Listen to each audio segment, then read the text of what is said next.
Alors là, je suis en plein rempotage. Je me prépare à rempoter cette potée de Potos Enjoy et cette potée de Potos Néon. Donc là, je suis en train de préparer mon substrat avec ce qui me reste. Je finis vraiment les derniers sacs, les derniers sachets et tout. J'essaye de rien racheter. Bien qu'il n'y a pas longtemps, j'ai quand même été obligée d'aller m'acheter un petit sachet de terreau à semis et repiquage, mais c'est rien, c'était un petit format qui sera très très vite utilisé. Donc là j'ai terminé, il me reste plus qu'à aller chercher quelques écorces de pin maritime pour finaliser le substrat. Et puis je rempoterai ça dans des pots transparents un peu plus gros que ce qu'ils ont actuellement. Voilà, voilà. Et alors je vais pas vous filmer les étapes du rempotage parce que c'est bon, on a compris je pense. Je vais pas vous montrer en détail à chaque fois. Mais voilà, je vous montrerai le résultat après. Et si j'ai le courage, j'ai d'autres plantes à rempoter et à tutorer. J'ai pas passé la commande de tuteur que je voulais faire. J'ai complètement oublié. D'ailleurs, ça c'est un mauvais point. Parce qu'il faut vraiment que je tuteur certaines plantes. Ne serait-ce que par exemple mes syngoniums. Regardez, je voulais soulever ça. Je l'ai arrosé il y a vraiment pas très longtemps, mais alors vraiment pas très longtemps. Les racines sont sorties du pot et se sont collées au cache-pot. Donc là, je vais devoir tirer dessus pour décoincer ça. Regardez, c'est assez impressionnant. J'ai malheureusement cassé quelques morceaux de racines. Voilà, donc quand je vous dis que c'est urgent que je rempote, c'est que c'est urgent et que je tuteur. Donc là, je vais voir pour rempoter celui-là aujourd'hui. Alors celui-là, quand je l'ai eu, il était vraiment minuscule. Est-ce que j'ai mis la date? Mince, non, j'avais pas mis la date. Mais je sais d'où ça vient et je pense que je peux retrouver la date de la commande avec la photo. Mais il était vraiment minuscule quand je l'ai eu. Et là, il a bien poussé sans tuteur. Il a quand même bien évolué et tout. Mais là, je veux vraiment lui offrir un bon tuteur. Il y a 3 pieds maintenant. Il y en a 2 gros et un tout petit qui est sorti il y a pas longtemps, là, la petite feuille que vous voyez. Donc je vais essayer, voir si c'est possible de séparer les 3 pieds ou en tout cas de placer un tuteur, ne serait-ce qu'entre ces 2 pieds-là, pour qu'ils puissent grimper respectivement contre le tuteur. Et puis voilà, ce sera génial de le voir évoluer, il va pouvoir devenir vraiment énorme. Surtout que le Syngonium Panda, j'ai déjà vu des... Je fais tomber des écorces du pot. J'ai déjà vu des syngoniums panda avec des feuilles absolument énormes. Pas forcément très développées au niveau des découpes et tout, mais vraiment énormes. Moi, tant qu'il continue à me faire ce genre de feuilles là, regardez, hyper tachetées, comme ça, des fois avec des patchs vert clair comme ça. Je trouve ça vraiment sublime. Donc tant qu'il continue à me faire des varigations comme ça, et ben moi ça me va. En tout cas, il a l'air bien parti pour parce que... Alors attendez, regardez la prochaine feuille. Je sais pas si vous allez bien voir comment je pourrais me mettre comme ça. J'ai qu'une main, alors c'est compliqué, vous m'excuserez d'avance, mais la future feuille a l'air très tachetée aussi. Donc voilà cette beauté, je vais essayer de la rempoter aujourd'hui, puis je vous tiens au courant. Bon, sinon ma terrasse, c'est l'hécatombe, c'est la catastrophe. Alors pas l'hécatombe au niveau des plantes, hein, heureusement, mais en fait il pleut non-stop, sans cesse. Regardez le temps, il fait gris, il fait moche. Alors je sais, on n'a pas le droit de se plaindre de la pluie quand il y a des départements qui sont en alerte sécheresse, etc. Je ne me plains pas, c'est juste que je peux à peine sortir pour m'occuper un peu de ma terrasse et de mes plantes, et ça c'est vraiment pénible.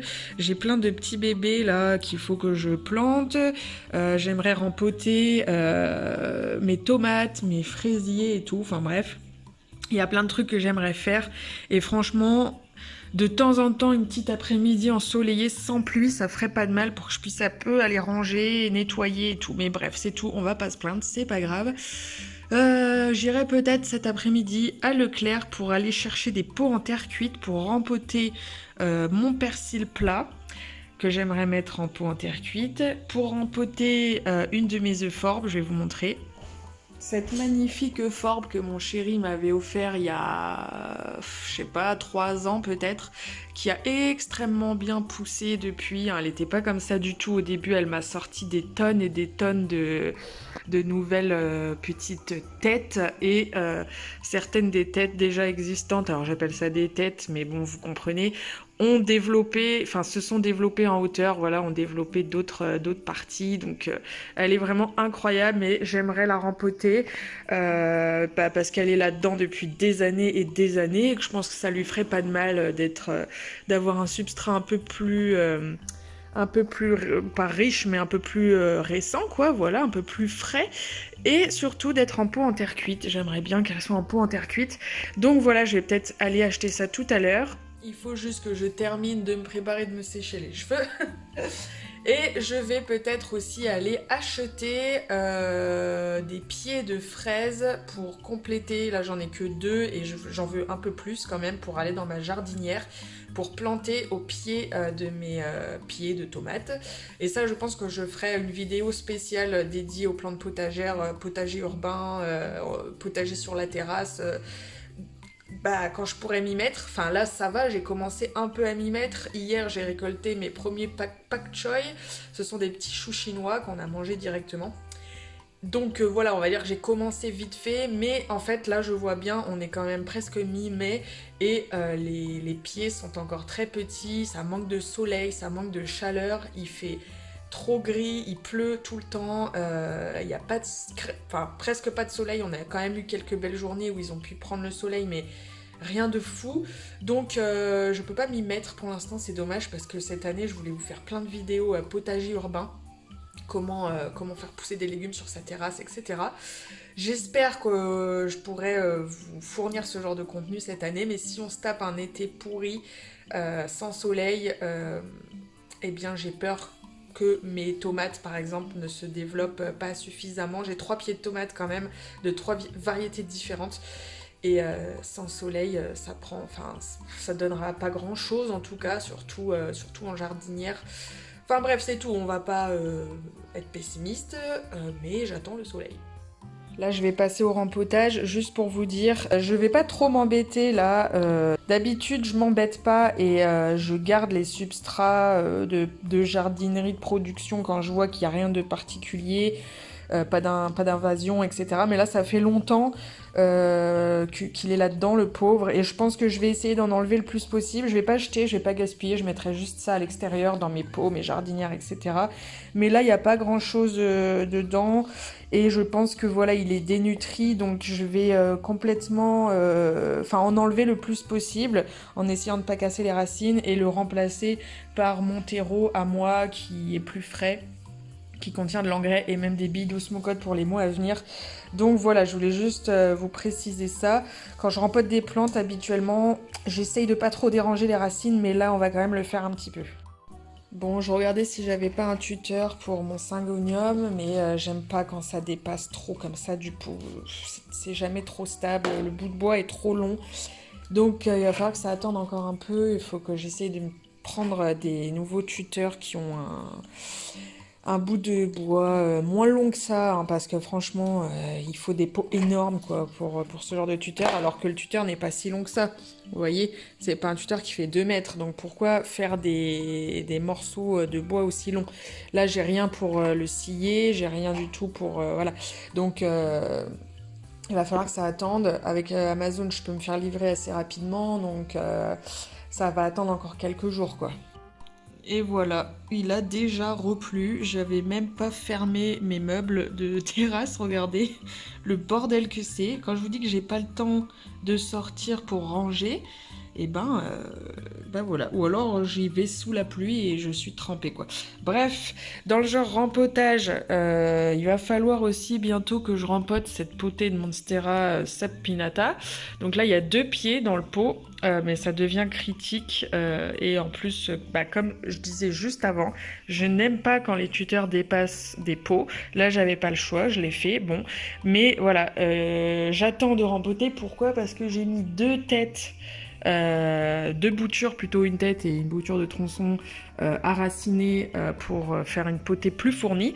Et évidemment, je les rempoterai les 4 ensemble. Hein. Je vais pas d'abord rempoter ces 2 pieds-là et puis après rempoter dans une semaine ou 2 les boutures quand on les auront racinées, quoi. D'ailleurs, là, on voit que le pied que j'ai bouturé justement est déjà en train de me faire une nouvelle pousse là.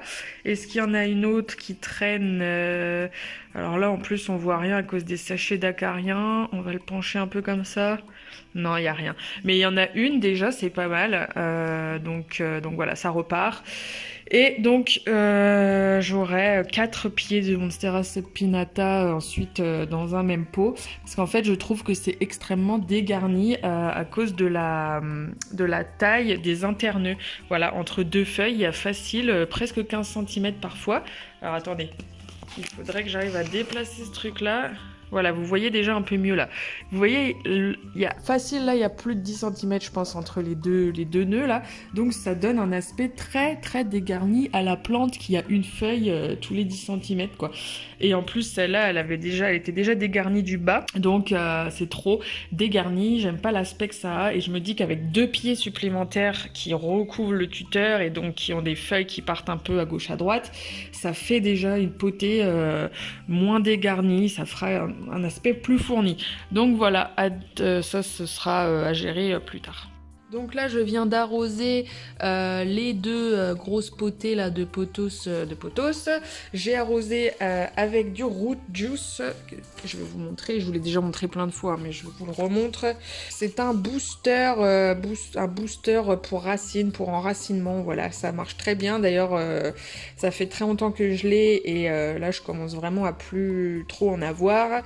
Pas sûr que j'en reprenne cette année, hein, encore une fois, vu que je vends toutes mes plantes avant le grand voyage de l'année prochaine.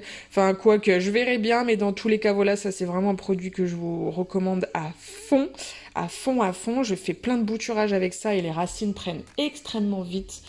J'ai plus aucun loupé avec ça et je m'en sers aussi pour booster le système racinaire des plantes qui sont déjà bien établies et je m'en sers après chaque rempotage quand je fais le premier arrosage post-rempotage pour encore une fois booster l'enracinement et aider la plante à mieux s'installer dans son nouveau pot, dans son nouveau substrat. Voilà, qu'est-ce que c'est beau les pothos, j'adore. Alors maintenant le problème c'est que je vais être à court de cache-pot comme d'habitude, surtout que sur les plantes retombantes il faut des cache-pots qui sont suffisamment lourds pour ne pas que la plante bascule en avant. Et ben je dois plus en avoir beaucoup, donc on va partir à la recherche de cache-pot pour ces 2 beautés là.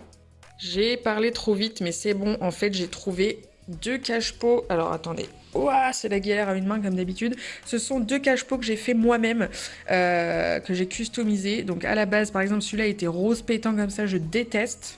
Et celui-là, il était bleu aussi. Je déteste ce genre de couleur là. Bref, du coup, ce que j'ai fait, c'est que je l'ai customisé en mode panier à l'extérieur avec de la corde.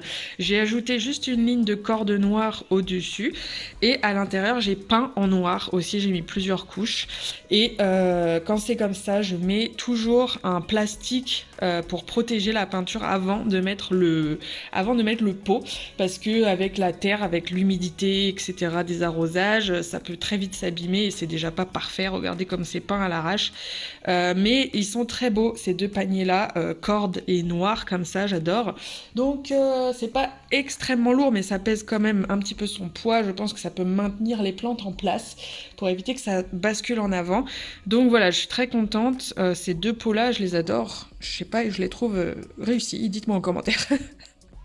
Donc il n'y a plus qu'à les replacer sur mon étagère qui est déjà immonde alors que je l'ai lavé il n'y a pas longtemps. Ça c'est pareil, il va falloir m'expliquer.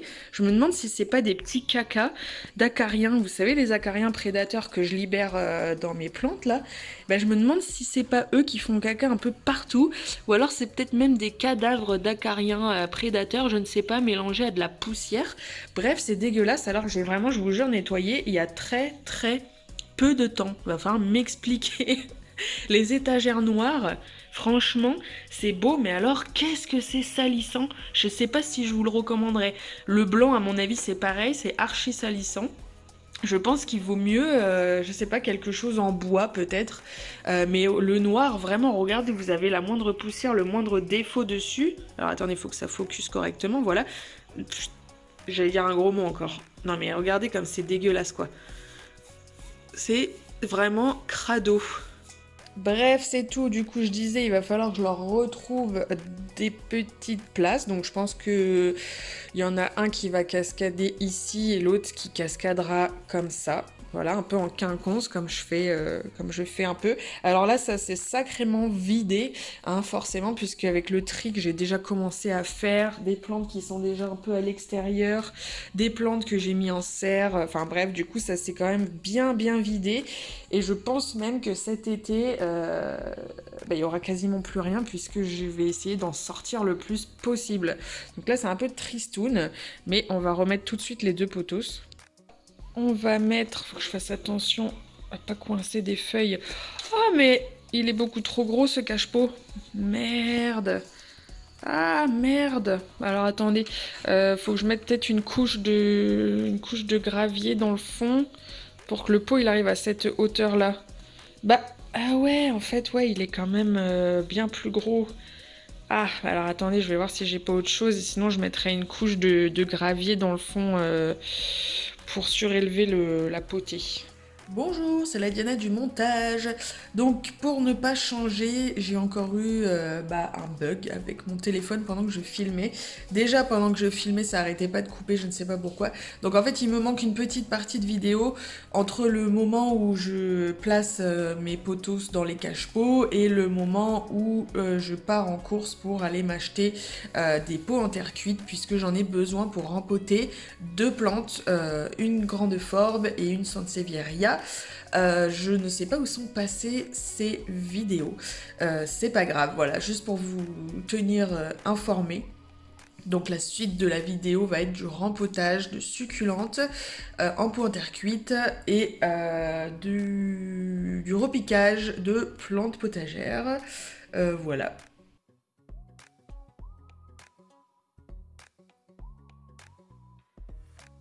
Et voilà, je suis rentrée du Leclerc où j'ai acheté mes petits pots en terre cuite. Alors petit, plutôt gros en réalité, surtout celui-là. Lui, je lui ai acheté une coupelle exprès et lui, j'ai pris une coupelle que j'avais déjà. Alors ça va être pour mon euphorbes. Comme je vous ai montré juste avant, je pense que ça va être la taille parfaite. Ça va être vraiment la taille au-dessus pour pouvoir permettre aux racines d'avoir un espace supplémentaire, mais pas non plus trop gros pour pas qu'elles se noient. Donc je suis très contente, c'est très joli, j'adore. Et alors celui-là, à la base, je l'ai pris pour mon persil plat comme je vous ai montré juste avant. Mais en fait, pas du tout. En fait, je voulais racheter un pot en terre cuite pour l'une de mes Sansevieria que je vais vous montrer juste après, qui est dans un petit pot en plastique depuis des années. Et je me suis dit qu'il fallait absolument que je la rempote dans un pot en terre cuite. Déjà parce que c'est une succulente et que je veux mettre toutes mes succulentes, mes cactées, etc. dans des pots en terre cuite. Et deuxièmement parce que vous savez c'est ma Sansevieria qui est hyper longue. Je vais vraiment vous la montrer juste après. Et en fait elle perd l'équilibre. Il lui faut absolument un pot qui est lourd et plus profond que ce qu'elle a maintenant. Donc là je vais vous la montrer. En plus je vois qu'elle est dehors et qu'elle est tombée justement à cause de son déséquilibre. Elle arrête pas de tomber. Voilà, donc là on la voit, elle est tombée dans la serre. Regardez, elle est immense. Donc en fait, elle a juste un tout petit pot en plastique comme ça. Et regardez la taille qu'elle fait. Voilà, elle est absolument gigantesque. J'essaie de vous la montrer en entier. Donc voilà, je voulais absolument la rempoter dans un pot en terre cuite. Hop, voilà, donc là je l'ai rentrée vite fait. Elle pèse son poids, mine de rien. C'est tout fin, mais ça commence vraiment à peser son poids. Les tiges commencent à s'épaissir. Celle-là, elle est vraiment immense. Faudrait vraiment que je la mesure. Elle est super jolie, très légèrement zébrée. Je sais pas si vous arrivez à voir à travers à travers la caméra. Si on voit quand même, elle est très légèrement zébrée, c'est super joli. Alors moi, faut savoir, je suis une grande fan de Sansevieria, mais en fait, j'ai toujours privilégié mon espace qui est quand même assez restreint pour les aracées et les cactus tropicaux, les cactus épiphytes. Mais en fait, je suis une dingue de Sansevieria et celle-là, alors je vous en ai déjà parlé plusieurs fois de cette Sansevieria, mais pour ceux qui me rejoignent depuis peu, en fait, celle-là, ça fait des années que je l'ai. Ça fait partie de l'une de mes toutes premières plantes et en fait au tout début de ma collection de plantes je faisais que des échanges de boutures et petit à petit comme ça j'ai réussi à me constituer une sacrée collection mine de rien avec des plantes à l'époque qui étaient assez recherchées comme vous allez rire mais la Monstera adansoni. Alors aujourd'hui on en trouve absolument partout mais il y a quand j'ai commencé c'était il y a au moins 5 ans. Il n'y avait pas vraiment tant de Monstera adansoni qui circulaient et je me rappelle qu'il y en a qui vendaient des boutures, enfin bref. Donc voilà, moi j'avais réussi à obtenir plein de plantes au tout début de ma collection en faisant plein d'échanges. Je me rappelle, j'envoyais ça dans des enveloppes et tout. Enfin, c'était un délire, j'avais envoyé plein de bébés Pilea, vraiment une belle époque. Alors moi j'ai commencé cette potée avec cette tige-là que vous voyez juste là et cette tige-là. On m'a envoyé ça, c'était pas raciné, donc déjà il a fallu attendre que le processus d'enracinement se fasse. Et ensuite, voilà, elle a sorti toutes ces autres tiges que vous voyez. Et puis ça a poussé en hauteur. C'est absolument immense. Et surtout que ça a bien poussé quand on se dit qu'à la base il y avait que ces deux petites tiges là quoi. Celle-ci et celle-ci qui est partie là, voilà celle-là. Donc c'est assez fascinant. Et ça c'est vraiment une de mes plantes chouchou finalement qui est là depuis le début de ma collection. C'est peut-être même d'ailleurs la seule qui doit me rester vraiment du tout début. Parce qu'il me restait aussi mon énorme Pilea, mais il est mort malheureusement cet hiver. Donc ça doit vraiment être l'une de mes plantes du tout début. Et j'espère que j'arriverai celle-ci, ça peut paraître bête, mais à la confier à quelqu'un pendant mon absence, là pendant notre long voyage. Comme ça je pourrais la retrouver peut-être, si la personne ne la tue pas. Mais je pourrais peut-être la confier. Donc voilà, je sais plus pourquoi. Ah bah oui, pour vous, oui, du coup on va la rempoter dans le pot en terre cuite qui est alors beaucoup plus gros. Je vais le mettre juste à côté pour qu'on se rende compte. Voilà, donc le pot en terre cuite est au moins 2 fois plus gros que le pot de base. Alors on va déjà grappiller quelques centimètres, je pense, en faisant une couche de gravier. Ouais, pas d'écorce, on va mettre une couche de gravier peut-être dans le fond pour déjà grappiller 2 centimètres. Et puis ce sera pas mal. Et puis de toute façon, elle a vraiment besoin d'un rempotage. Elle a bien poussé depuis toutes ces années dans ce micro-pot. Elle m'a vraiment gratifié de superbes tiges. Je ne sais pas où ça a coupé. J'espère que j'ai pas parlé dans le vide depuis tout à l'heure. Je le verrai au montage. Donc je disais, elle est dans ce pot depuis des années et elle m'a gratifié de vraiment beaucoup de nouvelles tiges et d'une belle croissance. Donc voilà, il est temps de lui redonner un bon substrat bien frais. Voilà, tout frais. Et puis voilà, c'est tout. Donc je vous montrerai la plante une fois qu'elle sera rempotée.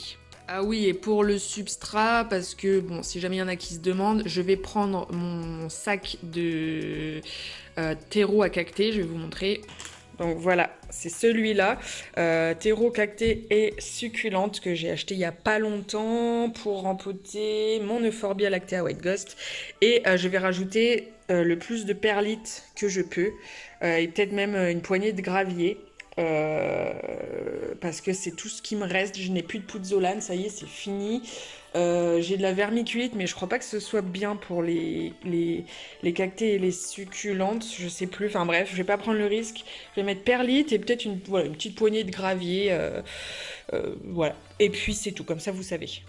Et alors celui-là, eh bien, on va l'emmener. On va le mettre à côté de cette belle forbe que je vous ai montré un peu plus tôt dans la vidéo. Alors attendez, il faut que je déplace quelque chose. Voilà, donc là on est vraiment sur la taille parfaite. Par contre, je vais pouvoir la sortir, peut-être dépoter un tout petit peu les racines. Bon, je vais voir comment se présente la motte et tout simplement mettre une petite couche dans le fond du même substrat que je vous ai dit juste avant là pour ma Sansevieria. Je vais prendre le truc, je vais le mettre au centre et je vais remettre juste un peu de mon mélange autour et c'est tout. Et pas d'arrosage avant, je sais pas, une semaine ou deux au moins. Euh, voilà, pour ne pas faire pourrir les racines que je vais probablement abîmer un petit peu pendant le rempotage. Et ça, c'est pareil, je sais plus si je l'ai dit déjà dans la première partie de la vidéo, mais ça, c'est une plante pareil qui me tient à cœur puisque c'est mon chéri qui me l'a offert il y a des années et du coup c'est pareil, celle-là si j'arrive à la confier à quelqu'un pour pouvoir la récupérer ensuite après notre voyage, je n'hésiterai pas. Donc voilà, elle est très très belle. Elle est partie un peu sur le côté. On essaiera de la redresser justement au rempotage. Et puis bah, le rempotage il va piquer. Il va piquer ses vers. J'ai des gants, mais je suis pas sûre qu'ils soient assez résistants pour ne pas laisser passer ces épines. Mais c'est pour la bonne cause, on va essayer d'être rapide. Oh là là, qu'est-ce qu'elle est belle. Il faut que je passe un petit coup de pinceau pour faire tomber toutes les feuilles mortes là, parce qu'elles ont bien séché. En fait, cette forbe, quand elle fait des nouvelles pousses, des nouvelles têtes ou des extensions de tête, eh bien, elle produit plein de petites feuilles vertes, très jolies. Et en fait, là, ce sont toutes les petites feuilles sèches que vous voyez. Voilà, par exemple, ça, là. Eh bien, à la base, c'était des feuilles toutes vertes. Et en fait, après, ça finit par sécher et tomber. Et voilà, quand ça tombe pas assez vite à mon goût, je passe un petit coup de pinceau tout doucement, comme ça, pour les faire tomber. Ça me permet de dépoussiérer un peu aussi, de la nettoyer. Voilà, et la technique du pinceau, alors j'en prends un qui est le plus doux possible, pour ne rien abîmer. Hein. Faut pas que ce soit un pinceau qui soit trop rêche, eh bien, qu'est-ce que je voulais dire? Je prends un pinceau. Ah oui, c'est une technique que j'utilise pour dépoussiérer et nettoyer les cactées et les succulentes. Voilà, vous savez tout. J'essaye de vous donner plein de petites astuces par-ci, par-là. Quand je peux. Regardez, en fait, je suis en train de me rendre compte que toutes les têtes... Ah, j'arrive pas à focus correctement, faut que je mette un truc derrière. Voilà, toutes les têtes sont en train, en fait, de pousser. Regardez, elles sont toutes en croissance. On a des pousses vraiment sur chacune des têtes. Et la plus grosse, on va bien la voir, la plus grosse que j'ai vue, c'est celle-ci, regardez. Voilà. Donc la plante est en pleine croissance, vraiment. En fait, j'avais pas vu parce que je m'étais pas vraiment attardée dessus depuis un moment. J'avais pas regardé de près, mais là, comme je passais le coup de pinceau, regardez, chaque vraiment tête est en train de sortir une nouvelle pousse. Alors, ça va être incroyable parce qu'elle va être encore plus grosse, encore plus haute, encore plus fournie et ça va être encore une fois magnifique. J'adore cette forbe. Je pense que pour la plupart des gens, des plantes addicts, ce ne sont pas des plantes intéressantes. Il y en a beaucoup qui ne sont pas du tout sensibles aux plantes grasses, aux succulentes, aux cactus. Moi, c'est quelque chose que j'adore. J'ai toujours dit que je rêverais de me faire une serre sèche, vous savez, une pièce sèche et chaude pour faire une belle collection de cactées et succulentes que dans des pots en terre cuite, des pots en ciment, voilà, quelque chose de très brut, qui est fait très désertique, limite avec un décor un peu comme ça justement, qui fait très, vous savez, plante morte, plante sèche, qui a cramé au soleil, enfin, j'adore cette ambiance désertique, ça change complètement des ambiances tropicales justement qu'on peut se faire dans nos jungles d'intérieur, comme on dit. Eh bien moi je rêverais, voilà, d'une serre sèche pour entreposer des tonnes de pièces comme ça, de chefs-d'œuvre, d'énormes forbes, des énormes cactus, des succulentes en fleurs, voilà, je m'emballe, c'est pas pour tout de suite, mais vraiment si un jour je m'installe, enfin qu'on s'installe avec mon chéri vraiment pour de bon dans une maison, j'essaierai à tout prix, voilà, de me faire ça, de me faire une pièce pour avoir des belles pièces comme ça. Et du coup j'ai celle-ci et j'en ai une autre qui est énorme aussi. On est un peu à contre-jour, la fenêtre est juste là mais c'est pas grave, on la voit quand même bien. Voilà ma deuxième énorme Euphorbe qui m'a été offerte pour mon anniversaire l'année dernière par mon chéri et sa maman. Ils sont allés me la chercher tous les deux. Il y a un petit bébé au pied là qui est pas très vigoureux. Il a filé un peu. Je sais pas ce que ça va donner. Oh pardon, c'est pas focus. Voilà. Je sais pas ce que ça va donner à terme, mais voilà, donc c'est pareil, j'ai ce gros monstre là qui est archi lourd. Bon, ma caméra n'arrête pas de couper, donc je vais devoir redire ce que j'ai dit, je savais plus où j'en étais. Je disais donc que ce monstre est très lourd. Qu'est-ce que je disais? Je l'ai eu en octobre 2022, il est toujours dans le substrat du producteur. Je pense qu'il s'agit d'un mélange de tourbe et de roche volcanique, probablement de la pouzzolane et peut-être une autre que je n'arrive pas à reconnaître. Mais voilà, en tout cas, on n'a pas grand chose, un mélange très simple, peut-être du sable aussi. Voilà, et donc je disais que ce monstre-là ne sera pas rempoté, je pense, avant plusieurs années. Déjà parce que il est super lourd, il est difficilement manipulable, et parce que la prochaine étape, ce sera de le mettre dans un pot énorme. Donc on va attendre et voilà, et j'espère qu'il poussera cette année. Là on voit pas de pouce à l'horizon sur le haut des têtes. Peut-être là, des petites boules là. Voilà, donc encore un autre de mes monstres désertiques. C'est beau quand même. J'imagine bien ça moi dans une serre avec plein de couleurs très orange, marron, très désertique. J'adore. Donc voilà mon petit mélange. Donc là je viens de mettre la deuxième fournée de gravier. Donc j'ai pris le terreau cacté succulente montré tout à l'heure. J'ai rajouté plein de perlites. Là je rajoute du gravier.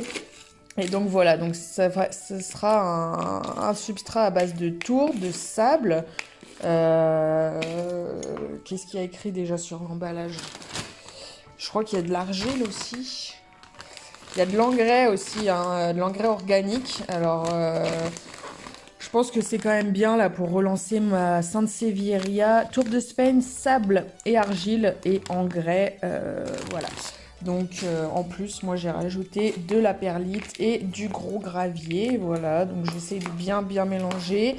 Et je vais rempoter ma Sansevieria et mon Euphorbe. Je pense que là j'ai le temps. Donc voilà, on va faire ça. Ça me paraît pas mal. J'aurais bien aimé charger en pouzzolane, mais je n'en ai pas. Et je ne veux rien acheter, encore une fois, qui pourrait m'encombrer, étant donné que justement je désencombre et que je suis dans une grosse phase de tri. Donc écoutez, moi je pense qu'on est pas mal. Bon, bah voilà. Alors bien évidemment, vous commencez à me connaître à force, j'en ai foutu absolument partout. J'ai même pas besoin des gants, en fait, pour rempoter le Forbe. Je l'ai chopé comme ça avec les deux mains, une de chaque côté, tout doucement au centre, et puis j'ai soulevé tout doucement. Et ça s'est défait du pot en plastique directement, en fait. Les racines étaient pas mal. J'ai un peu défait les racines de l'ancienne motte pour les permettre de les démêler un tout petit peu. Et puis j'ai simplement remis du terreau frais. Ça c'est pareil, ça y est, c'est rempoté. Donc j'ai refait un petit nœud là. Oh, j'ai failli vous faire tomber. Ah, purée, pardon. En plus là on est à contre-jour et en fin de journée, donc on voit vraiment plus rien. C'est la catastrophe, j'ai l'impression là. Voilà, donc je referai des plans plus jolis à la lumière. Mais voilà, je voulais juste vous montrer que ça y est, j'avais bien rempoté tout ça. Et là, on va mettre ça sur la petite soucoupe et et je vais leur trouver une place. Ah non, je voulais les sortir. Qu'est-ce que je vais faire? Attendez, il faut que je réfléchisse. Alors, voici le rendu, le résultat de ce beau rempotage. J'aime assez ce setup. Je pense que je vais essayer de faire une jolie photo. Voilà. un truc un peu comme ça. Donc voilà, cette belle euphorbes qui est rempotée dans son beau pot en terre cuite. Donc là je triche un peu, on est plusieurs jours après le rempotage, mais comme je vous le dis à un moment donné dans la vidéo, j'ai perdu plusieurs parties de vidéo, donc je suis obligée de recommencer un peu à filmer 2-3 trucs pour que la vidéo ait un peu de logique, voilà, déjà que c'est un peu un gros fouillis cette vidéo. Donc voilà pour la magnifique Euphorbe qui est très très belle, et la Sansevieria. Alors je sais pas si on va voir grand chose parce qu'en fait je l'ai mise là sur le rebord de la fenêtre et donc on est à contre-jour. J'ai carrément été obligée de la fixer là. En fait j'ai trouvé cette petite technique où j'ai coincé sa tige la plus haute derrière la barre là, comme ça elle ne bouge plus. Alors est-ce qu'on va réussir à vous montrer? Ouais. Bon, à contre-jour, non, on voit vraiment que dalle de chez que dalle. Mais voilà, elle est rempotée, je suis contente, elle est belle. Elle a plus qu'à me sortir plein de nouvelles tiges. Et puis voilà, je vous donnerai des nouvelles de cette mémère plus tard. Et donc pour finir mon petit achat du jour, j'ai acheté cette barquette de 6 pieds de fraises. J'ai pas cherché très longtemps, hein. Il y avait du monde, c'était chiant. J'ai pris ça, j'ai vu récolte abondante, j'ai vu gros fruits charnus, je me suis dit allez c'est bon, on va prendre ça. J'ai vu surtout variété sucrée avec un arôme fort de fraises des bois. Alors là oui, je dis oui à 1000%. Et donc, au niveau de la récolte, on peut s'attendre à une récolte de mai à juillet. Et là, je l'ai pris celui-là parce qu'en fait, il avait déjà des tonnes de fleurs en cours, voilà, pour les futures fraises. Il y en a vraiment beaucoup partout. Donc, j'ai plus qu'à rempoter ça dans ma jardinière avec les pieds de tomates. Et voilà. D'ailleurs, à ce propos... Je filme un peu n'importe comment, je suis dans ma cuisine, c'est pas grave. À ce propos, les seins de glace, c'est aujourd'hui, on est le 11 mai, jusqu'au 13. Moi j'ai regardé forcément la météo, j'ai regardé les températures qu'il va faire jusqu'à la fin de la semaine prochaine. Et chez nous, il fait très doux puisqu'il pleut énormément. Il pleut beaucoup. La journée, il fait 20 degrés et la nuit, il fait minimum, je crois, c'est 6 degrés. Donc nous, clairement, on va échapper au sein de glace cette année puisque les températures ne chutent pas. Il n'y aura pas de température négative. Donc je me dis que là, comme il fait beau aujourd'hui, je peux peut-être rempoter mes pieds de fraises, mes pieds de tomates. Qu'est-ce que j'ai d'autre à rempoter? Je sais plus trop. Des aromatiques, je crois. Je voulais me faire une deuxième jardinière d'aromatiques. Ça craint pas, techniquement, il n'y a pas de risque puisque on va pas avoir de température froide et pas de température négative. Donc, je sais pas si c'est une bonne idée. Mais on dit toujours qu'il faut attendre que les seins de glace soient passés, mais les seins de glace ne vont pas arriver chez nous, pas ici. Et en tout cas, on a de la chance qu'il fasse super doux parce qu'il pleut. Par contre, on a vraiment un printemps de merde, ça c'est clair. Mais du coup, il fait pas très froid. Donc, si j'ai le temps aujourd'hui, je vais faire ça, je vais vous montrer, je vais filmer. Mais là, il faut juste que je recharge à fond mon téléphone parce qu'il a plus de batterie. Et puis, par contre, s'il se remet à pleuvoir, c'est mort. J'attendrai vraiment une petite journée quand même un petit peu ensoleillée pour rempoter tout ça. Et voilà, on espère que l'été sera bon cette année, qu'on n'aura pas trop de pluie. Parce que là, nous à Reims, c'est pluie sur pluie sur pluie sur pluie sur pluie. Tous les jours, on se prend la flotte sur la gueule quand on sort, on est trempé tout le temps. Il pleut énormément. C'est très pénible. Mais on va, encore une fois, je sais, il faut pas se plaindre. Il y a beaucoup de départements qui sont en sécheresse déjà depuis des mois. Donc on se plaint pas, mais c'est vrai qu'on aimerait bien un peu de soleil, ne serait-ce que pour faire pousser nos plantes potagères, justement. Voilà. Je vais arrêter cette vidéo ici parce que là je suis au montage et je me rends compte que c'est beaucoup trop long. Alors je voulais aussi faire une partie repiquage des plantes potagères et tout, mais je ferai un autre épisode spécial potager urbain, comme ça on parlera que de ça, comme ça ceux qui sont pas intéressés par le reste ils pourront voir qu'une vidéo potager urbain, parce que c'est vrai que là c'est trop de blabla. La vidéo est beaucoup trop longue. Je sais même pas si vous allez pouvoir rester jusqu'à la fin. Je pense qu'il y en a plein qui vont quitter la vidéo en plein milieu, mais c'est normal, c'est un peu long, j'avoue. Et je parle de plein de choses, donc voilà, c'est un gros micmac. D'ailleurs, j'aurais pu finalement appeler ça micmac du mois de mai, mais là, on n'est que le 15 mai et j'ai déjà tout ça à vous dire. Donc je pense que le micmac du mois de mai sera aussi bien fourni. Ok, je vous montre un dernier truc. Tout à l'heure, j'ai fait des rempotages. J'ai enfin tutoré, donc voilà, mes 2 pieds là de Syngonium aurea variegata, qui ont une couleur jaune absolument magnifique. Lui, je ne l'ai pas arrosé parce que le substrat était déjà bien humide, le substrat de l'ancien pot. Et là, on a ma potée de Syngonium panda, qui lui, par contre, a eu le droit à un bon arrosage, puisque le terreau était sec. Donc voilà, j'ai tutoré comme je pouvais, mais c'était un peu galère. Le deuxième pied n'est pas tutoré. Mais voilà, il a plus qu'à bien pousser. J'ai hâte de pouvoir sortir toutes mes plantes à l'extérieur. Et allez, je vous montre un dernier truc pour la route. Voilà ma potée de Alocasia mycolidiana qui est en pleine reprise. Les 5 pieds sont en train, j'arrive plus à parler, de sortir une feuille chacun. Donc ça fait 5 feuilles, 5 nouvelles feuilles en même temps. Là, on en voit déjà 2 belles qui sont complètement déroulées. Là, on en a une 3e qui se déroule derrière. Et puis les 2 dernières retardataires, il y en a une juste ici et il y en a une là qui est toute petite, qui est vraiment en retard par rapport aux autres. Mais donc voilà, la croissance a extrêmement bien repris pour ce magnifique Alocasia. Trop de blabla, la vidéo est trop longue. Donc voilà, pour la prochaine fois, ce sera une vidéo 100% dédiée à ma terrasse, au potager urbain, aux plantes de l'extérieur, etc. On va vraiment pas faire une vidéo qui dure 45 minutes non plus. Donc voilà, si vous êtes encore là au moment où je parle, déjà félicitations, puisque cette vidéo était longue. Donc merci d'être resté jusque là. Et si vous êtes encore là, eh bien, écrivez-moi le mot Euphorbe et dites-moi si vous êtes un peu comme moi, que vous aimez aussi ce délire un peu plante désertique, couleur un peu criarde, un peu orange, ocre, terre cuite, voilà, un petit délire un peu désertique. Ou est-ce que vous préférez, eh bien voilà, les feuillages tropicaux, les monstera, voilà, le délire un peu plus jungle équatoriale, jungle tropicale. Allez, je vous dis à bientôt pour la prochaine vidéo. D'ici là, portez-vous bien. À bientôt. Ciao.